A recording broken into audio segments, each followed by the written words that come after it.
बिस्मिल्लाहिर्रहमानिर्रहीम। अस्सलामु अलैकुम। आपको बताते चलें कि अभी एक सऊदी अरब में किसी ने सऊदी हुकूमत से सवाल किया कि खरूज ओहदा जो है अगर कोई लगवा के जाता है और टाइम पे वापस नहीं आ पाता तो उस पर कितने साल की या कितने माह की जो है वो पाबंदी लगाई जाती है, उसके बारे में आपको बताएंगे। उससे पहले आपको ये भी कि खरूज ओहदा के बाद आपके ऊपर जो पाबंदी लगती है कितने माह कितने साल की लगती है और आप उतने साल के अंदर अंदर वापस सऊदी अरब जा सकते हैं या नहीं जा सकती, दोनों चीज़ें आपको बताएंगे। उससे पहले आपसे गुजारिश है, अगर आपने हमारे चैनल को सब्सक्राइब नहीं किया तो सब्सक्राइब कर दें, बेल आइकन को भी प्रेस कर दें ताकि नई सी अपडेट्स आप तक पहुंचती रहें।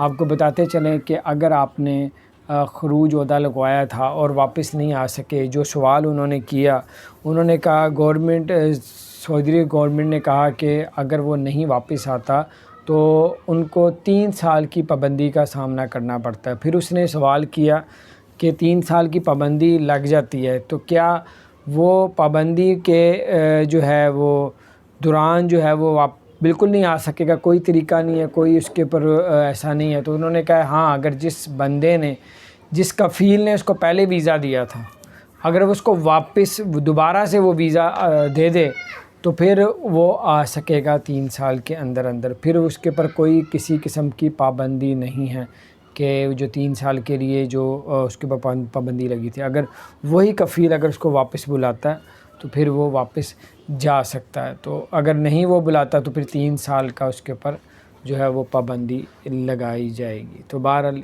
ये उसके अलावा आपको ये भी बताते चलें, अगर आपका वीज़ा जो है बहरहाल ऐसी कुछ अपडेट्स आपको मिलती रहेंगी। चैनल को सब्सक्राइब नहीं किया तो सब्सक्राइब करें। अपना ख्याल रखें। अस्सलामु अलैकुम रहमतुल्लाहि व बरकातहू।